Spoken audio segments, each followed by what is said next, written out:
Hello everyone, welcome to exam on. So guys, आज part 2 day 2 हम देखने वाले हैं। जी हाँ, मतलब हम बात कर रहे हैं UP triple S C JE 2024 का जो वैकेंसी आया हुआ था, उसका एग्जामिनेशन डेट तो डिक्लेयर हो गया होगा, जो कि नेक्स्ट मंथ कंडक्ट होगा एग्जाम। आप लोग प्रिपरेशन बहुत तेज कर दिए होंगे, बहुत लेवल पे कर रहे होंगे अपने लेवल पे, ठीक है ना। तो मैं इसी क्रम में एक वीडियो सीरीज स्टार्ट किया हूं ताकि आपके एग्जाम को बूस्टअप मिले, क्योंकि आई एम डैम श्योर कि इन सभी वीडियो से जो आप देखो, जो क्वेश्चंस मैं ला रहा हूं कलेक्शंस, आपके एग्जाम में वो क्वेश्चंस जरूर दिखेंगे। तो गाइस, चैनल पे नए होंगे तो लाइक और सब्सक्राइब जरूर कर दीजिएगा। वीडियो को एंड तक देखिए। अगर कुछ भी डाउट होगा तो वीडियो में कमेंट में बताइएगा। और आपको लाइव सॉल्व करना है, यहाँ पर क्वेश्चंस को आपको सॉल्व करना है, देन अब मेरा आपको सॉल्यूशंस देखना है। पहले आप खुद ट्राई कीजिएगा। चलिए लाइव सॉल्व करते हैं क्वेश्चंस को, जो कि UP triple S C JE 2024 civil के लिए है, जो नेक्स्ट मंथ एग्जाम होने वाला है। एक वीडियो बना चुका हूं, चैनल पे देख लीजिए। ये पार्ट मतलब डे 2 है, पार्ट 2। चलिए फर्स्ट क्वेश्चन से सॉल्व करते हैं। कह रहे dynamic friction as compare to static frictions क्या होगा। ये इंजीनियरिंग मैकेनिक्स से क्वेश्चन पूछा है कि डायनेमिक फ्रिक्शन जो कि काइनेटिक फ्रिक्शंस है। देखो, इस क्वेश्चंस को करने के लिए डायनेमिक फ्रिक्शन काइनेटिक फ्रिक्शंस के कंपेयर स्टैटिक फ्रिक्शन, मतलब इसको अगर समझे ना, लेमैन की तरह समझे, तो मान लो कि एक बच्चा है, स्टूडेंट है, वो पढ़ना नहीं चाह रहा है, और एक स्टूडेंट है जो कि पढ़ना चाह रहा है। तो टीचर को किस स्टूडेंट को पढ़ाने में ज्यादा कम एफर्ट करना पड़ेगा? जो पढ़ना चाह रहा है। जो नहीं पढ़ना चाह रहा है उसको कितना ही कुछ भी दे लो वो नहीं पढ़ेगा। आपको ज्यादा फोर्स करना होगा उस स्टूडेंट को जो नहीं पढ़ना चाह रहा है, और जो पढ़ना चाह रहा है उसको कम एफर्ट में टीचर पढ़ा देगा। उसी तरीके जो स्टैटिक होता है, स्टैटिक मतलब बॉडी मूव ही नहीं कर रही है। इसका मतलब अगर बॉडी मूव नहीं कर रही, स्टैटिक मतलब बॉडी चल ही नहीं रही है, इसका मतलब उसको रेजिस्टिंग फोर्स जो कि फ्रिक्शन है उसको खींच रहा है, उसको रोक रहा है, तो वहां पर फ्रिक्शन फोर्स ज्यादा होता है। तो माय डियर, अगर मैं बात करूं यहां पर जो डायनेमिक मतलब यहां पर kinetic coefficient of kinetic friction, coefficient और coefficient of what, static friction.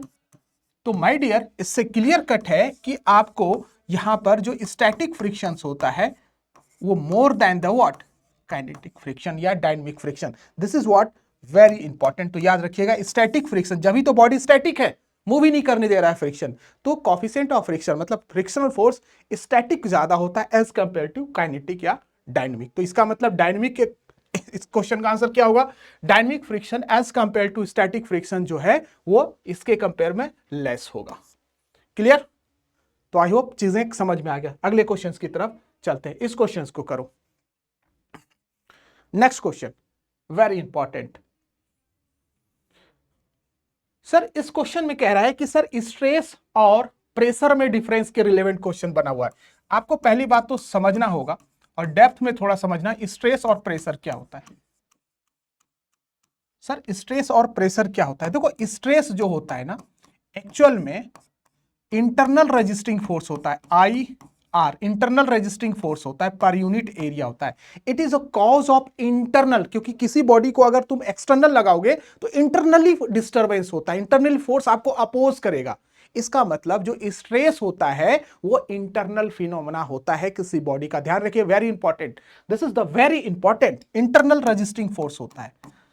Whereas अगर हम बात करें प्रेशर की, मैं आपसे बात करूं, ये actually develop due to the what, external force. ये एक्सटर्नल फोर्स की वजह से आता है, इंटरनल है। तो ये there is a difference. Stress is internal resisting force, internal phenomena है, और प्रेशर जो होता है that is external force per unit area. दूसरी बड़ी बात अगर मैं बोलूं गाइस, यहां पर जो एक्चुअल में जो स्ट्रेस जो होता है ये टेंसर क्वांटिटी होता है, टेंसर होता है, टेंसर क्वांटिटी होता है। और ये क्या होता है guys? That is what, scalar,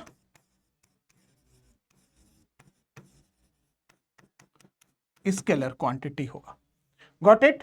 ये टेंसर क्वांटिटी होगा, ये आपका स्केलर क्वांटिटी। ऑल्दो दोनों की यूनिट तो सेम होती है, चाहे तुम्हारे स्ट्रेस की हो चाहे आपका प्रेशर को होगा। अगर दोनों की यूनिट की मैं बात करूं, अगर दोनों की यूनिट की बात करूं माय डियर, चाहे स्ट्रेस हो या आपका प्रेशर हो, दोनों की यूनिट क्या होगा? फोर्स पर यूनिट एरिया है, तो दैट इज न्यूटन पर मीटर स्क्वायर। यूनिट ऑल्दो दोनों की सेम होती है। चलिए अब क्वेश्चंस को करते हैं। आई होप चीजें समझ में आया। कह रहा है कि stress force applied on the body per unit, मतलब यहां कंफर्म नहीं है कि इंटरनल या एक्सटर्नल। अगर स्ट्रेस होता तो इंटरनल तो सही होता, ये कंफर्म नहीं बोल सकते हम। Stress and pressure are same, no, stress are internal phenomena, pressure are external phenomena, तो ये करेक्ट नहीं होगा। Stress is internal, very good, whereas pressure external, very good, even though they have the same unit, दोनों का same unit होता है, एक external internal दूसरा इंटरनल, मतलब ये करेक्ट है। यहां पर जो ऑप्शंस होगा दैट इज योर 1 2 3, मतलब 3। Got it? तो आपको ये चीजें समझ में आ गई होगा, ये अंडरस्टैंडिंग है, ये conceptual, this are highly conceptual. चलिए अगले क्वेश्चन। अगला क्वेश्चन, ये ग्राफ बना हुआ है, स्ट्रेस और स्ट्रेन के बीच में ग्राफ बना हुआ है, एक ग्राफ बना हुआ है। इस ग्राफ को अंडरस्टैंडिंग करना है। आपसे पूछ रहा है कि इसमें से इलास्टिक टू प्लास्टिक कौन सा है। इलास्टिक टू, इलास्टिक मतलब पहले मूव करेगा, मतलब स्ट्रेट लाइन। अगर आप देखोगे माय डियर, तो यहां पर आपको देखने को मिलेगा पहले ये इलास्टिक हो गया, स्ट्रेस भी बढ़ा, स्ट्रेन भी बढ़ा। अब उसके बाद कितना ही स्ट्रेस कांस्टेंट पे स्ट्रेन हो लगा, मतलब ये प्लास्टिक हो गया। This is what elastic to plastic, this one will the correct answer. Elastic से प्लास्टिक की तरफ। ये क्या है sir? This is what linear elastic. Got it? ये क्या है? That is what perfectly plastic है। दिस इज व्हाट,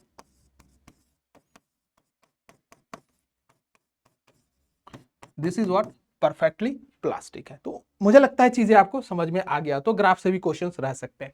अगला क्वेश्चन, नेक्स्ट क्वेश्चन, इसको सॉल्व कीजिए। सभी पहले सॉल्व करना है सभी बच्चों को, देन मैं सॉल्व करूंगा, और ज्यादा टाइम नहीं लेना क्योंकि एग्जाम टाइम बाउंडेशंस होता है। बात कर रहा है कि सर पॉइजन रेशियो क्या होता है। इलास्टिक कांस्टेंट में ही आप देखोगे एक पॉइजन रेशियो होता है।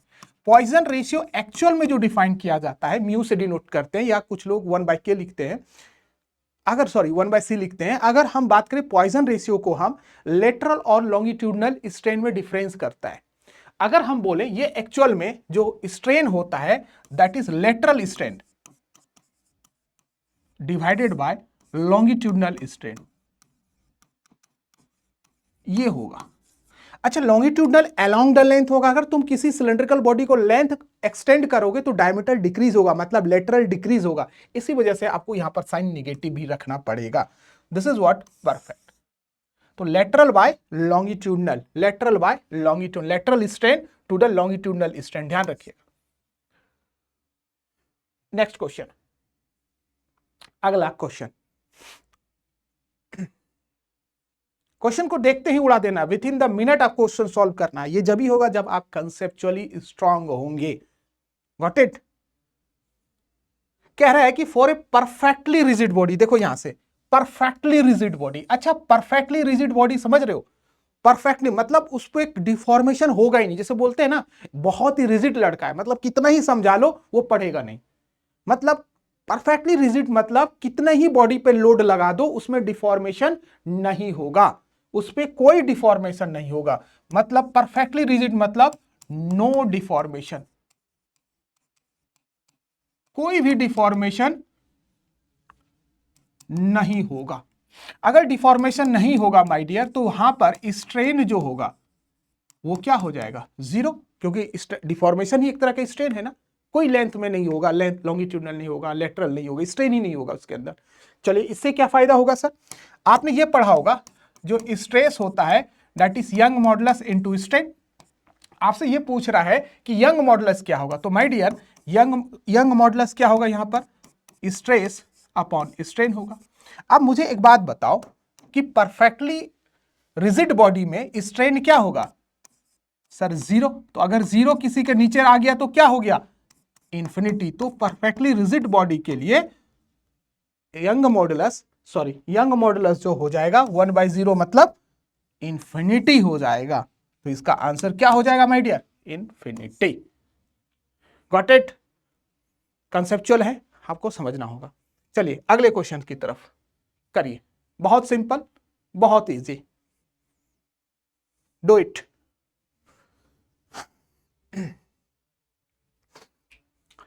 कह रहा है if two force 3 kg and 4 kg act at A right angle, मतलब दो फोर्स कह रहा है। समझिए, मान लेते हैं F1 3 kg और ये F2 4 kg, दोनों एक्ट कर रहा है 90 डिग्री पे, 90 डिग्री पे। रिजल्टेंट फोर्स क्या होगा? इसका रिजल्टेंट फोर्स आपसे पूछ रहा है, क्या होगा सर? ये पूछ रहा है, this is what resultant force. तो देखो ऐसे केस में जो रिजल्टेंट फोर्स आप निकालते हो एक्चुअल में क्या होता है, F1 का स्क्वायर प्लस F2। ऐसे क्वेश्चंस मैंने कल भी आपको ये फॉर्मूला कराया था, F1 F2 cos theta, got it? ये आपने पढ़ा होगा। अब इसको हम पुट कर रहे हैं, फोर्स की जगह यहाँ वेट रखा हुआ है, यूनिट के साथ रखा है तो कोई दिक्कत नहीं, सभी का यूनिट तो सेम ही है ना। ये 3 का स्क्वायर, 3 का स्क्वायर प्लस 4 का square plus 2 into 3 into 4 into cos 90। अच्छा कॉस 90 जीरो, तो ये पूरा साफ कर देगा, जीरो हो गया, ओवरऑल जीरो ये। तो आपको यहां पर क्या दिखेगा, रिजल्टेंट इजकल टू ये क्या दिखेगा, 9 प्लस 16, और ये होता है डेट इज 25, तो डेट इज व्हाट 5 केजी में पुट किया है तो आपका आंसर केजी आएगा, that is what 5 kg। Got it? बहुत सिंपल, कुछ भी नहीं था, ओरली कर सकते हैं आप। अगला क्वेश्चन, नेक्स्ट क्वेश्चन करिए, अच्छा क्वेश्चन है।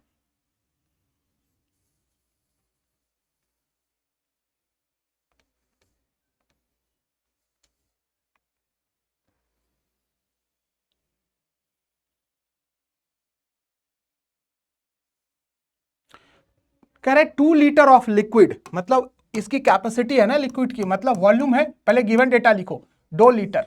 अच्छा इसका शकल सही करो, लीटर को मीटर वूटर में लाओ, तो लीटर को मीटर क्यूब में लाओगे तो 10⁻³ meter cube. Then the specific weight of the liquid क्या होगा? अच्छा वेट कितना दे रखा है, volume 10 Newton,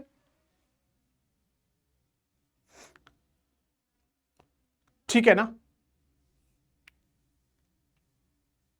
2 litre of liquid wait, अच्छा 2 लीटर इतना है, वेट कितना है सर 10 न्यूटन का, 10 न्यूटन का। आपसे पूछ रहा है कि सर स्पेसिफिक वेट क्या होगा। जो स्पेसिफिक टर्म होता है हम स्मॉल लेटर में लिखते हैं, ठीक है। चलिए कैसे करें सर, स्पेसिफिक वेट जो होगा, स्पेसिफिक टर्म को हम स्मॉल लेटर होता है sir, weight per unit volume होता है। स्पेसिफिक मतलब पर यूनिट वॉल्यूम की बात करते हैं। आओ यहां पर जो स्पेसिफिक वेट होगा, वेट कितना हो गया सर 10 न्यूटन, और वॉल्यूम कितना हो गया, दैट इज यहां पुट कर दिया आप 2 इंटू 10⁻³ ये मीटर क्यूब। जरा देखो यहां से कितना आया, 2 से 5 बार में उड़ा दिया, ऊपर गया, तो 5 इंटू 10⁻³ यूनिट क्या होगा, newton meter cube. Got it? तो देखो 5000 हो गया ना, 5000 5000 हो गया, वेरी गुड। चलिए अगले क्वेश्चंस की तरफ। अच्छा इसमें नंबर ऑफ मतलब इलास्टिक कांस्टेंट में रिलेशंस पूछ रहा है, इलास्टिक कांस्टेंट में रिलेशंस पूछ रहा है, तो गाइस फॉर्मूला आपको 3 फॉर्मूला याद रखने पड़ेंगे। E इक्वल टू रट लो, E equal to 2z 1 plus mu, एक तो ये हो गया, E equal to 3k 1 minus 2 mu, and third one E equal to 9kg upon 3k plus G. ये 3 फॉर्मूले हो गए। अच्छा नोटेशंस का मतलब पता है ना आपको, Young modulus, modulus of rigidity, आपका bulk modulus, letter sorry Poisson ratio, ये 3 फॉर्मूले आपको रटना होगा। ये क्वेश्चंस एक्सपेक्टेड है कि relation between elastic constant, this is what relation between elastic constant, ये है क्या, रिलेशन बिटवीन इलास्टिक कांस्टेंट।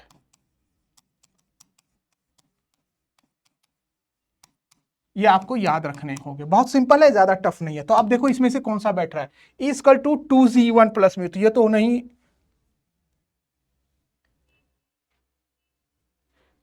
ठीक है। यहां पर देखिए, हाँ देखो ये तो नहीं हो सकता सर, ये देखो 2 दिख ही नहीं रहा, E equal to 2z 1 plus mu, यो तो मतलब B होगा, E equal to 2z 1 plus mu, ठीक है, तो B will be the correct answer. अगला question,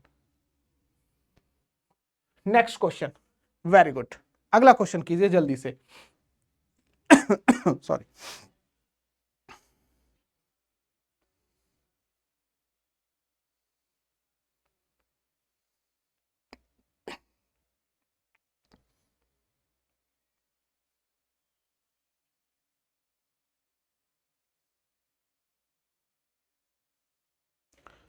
section modulus of rectangular beam, देखो section modulus of rectangular beam of depth h है सॉरी ब्रेथ b है, इसकी ब्रेथ b है और इसकी डेप्थ h है। देखो सेक्शन मॉडुलस एक्चुअल में स्ट्रेंथ ऑफ बीम बताता है, ये क्या बताएगा, ये आपको पता होना चाहिए, ये आपको जो बताएगा that is strength of beam, किस बीम के अंदर किस स्ट्रक्चर के अंदर कितनी ताकत है, कौन ज्यादा स्ट्रॉन्गर है। तो जो सेक्शन मॉडुलस होता है एक्चुअल में अगर आप देखोगे जेड से लिखते हैं that is I moment of inertia about centroidal axis upon Y maximum. अगर मैं बात करूं वाई मैक्सिमम को, इस केस में जो वाई मैक्सिमम होगा, ध्यान से देखिएगा, वाई एक्चुअली सेंट्रोइडल एक्सिस से होगा, इसका सेंट्रोइडल एक्सिस ये होता है, दिस इज व्हाट, यहां से मिडल में। तो गाइज यहां से यहां तक जो y होगा ये आधा क्या हो जाएगा h/2, फिर हाफ क्या हो जाएगा h/2। तो दिस इज y, यहां पर y मैक्सिमम क्या होगा, चाहे अपर हो या लोअर हो, दोनों तो क्या हो जाएगा h/2। तो यहां पर पुट कर देना है आर के, दैट इज इसके moment of inertia about centroidal axis क्या होगा सर, आपने पढ़ा होगा BHQ/12, यही होता है ना BHQ/12 ना, बी दैट इज B और इसके परफेक्ट BHQ/12 अपॉन ये क्या हो जाएगा सर h/2। थोड़ा सा रीअरेंज करना होगा, आप रीअरेंज कीजिए, BHQ/12 इंटू 2 पर कूद जाएगा, h नीचे दिखेगा, इसको उड़ा देगा, 2 बचेगा 6। तो यहां से अगर आप देखोगे BH²/6 हो जाएगा। तो आपको याद भी रखना होगा that is what BH²/6। Got it? Section modulus of rectangular beam BH²/6, ठीक है ना। तो BH²/6 डेप्थ का स्क्वायर होता है, ध्यान रखिएगा, अगर एक्सिस बदलेगा तो वो भी चीज चेंज होगा अकॉर्डिंगली। तो मुझे लगता है चीजें क्लियर है, गॉट इट। चलिए अगला क्वेश्चन, इसको निपटाइए।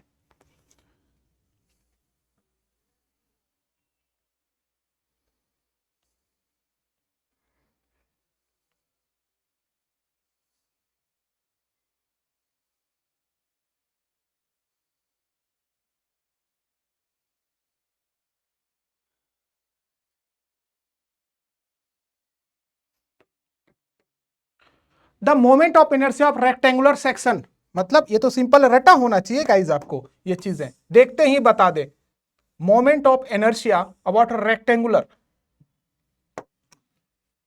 बेस आपका B बता रहा है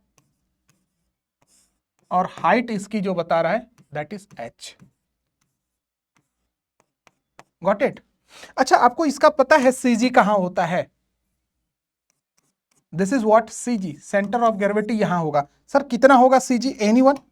आपको यह भी पता होना चाहिए किसकी कितनी, यहां से बेस से कितना होगा, दैट व्हाट, ये जो CG होगा ना माय डियर, यहां से यहां तक ये h/3 होता है बेस से, ध्यान रखिएगा। और जो टॉप से होगा यहां से होगा कितना, जो बच गया, कितना बच गया 2h/3, याद रखिएगा, बेस से h/3 होगा, 2h/3 यहां से होगा, गॉट इट। अब आपसे पूछ रहा है कि इसका moment of inertia about centroidal axis क्या होगा। जो भी लिखते हैं मोमेंट ऑफ इनर्शिया हम सेंट्रोइडल एक्सिस ही निकालते हैं। ये क्या होगा सर, B और हाइट का Q, BHQ/36, ध्यान रखिएगा BHQ/36। तो देखो BHQ, ये तो उल्टा लिखा है, ये तो नहीं होगा, 36 है ही नहीं, 36 में BHQD होगा। अब ध्यान रखिएगा, कल को अगर ये तो आपका सेंट्रोइडल एक्सिस, कल को अगर बेस के कॉरस्पॉन्डिंग अगर पूछा गया तो आपको पैरेलल एक्सिस थ्योरम लगाना पड़ेगा, गॉट इट। तो इसमें बहुत सारी चीजें, यहां से भी निकाल सकते हो, किसी भी पॉइंट से भी पूछ सकता है। तो ये तो बिल्कुल बेसिक पूछा है। तो मुझे लगता है ये चीजें आपको समझ में आ गई होगी। तो उम्मीद करते हैं आपको ये लेक्चर पसंद आ रहा होगा। तो गाइज आप वीडियो के कमेंट में बताइएगा क्या ये वीडियो आपको पसंद आ रहा है, आपको क्या नीड है, क्योंकि आपके कमेंट से ही मोटिवेशन मिलेगा, तभी तक हम आपको ये वीडियो आगे भी दिखेगा। अभी 2 वीडियो बनाए हैं और भी आपको और भी नंबर ऑफ क्वेश्चंस बढ़ाते रहेंगे। वो जब ही होगा जब आपके रेस्पॉन्स अच्छे आएंगे। ठीक है, तो आज के लिए इतना ही, मिलेंगे नेक्स्ट वीडियो में। Thank you and bye bye.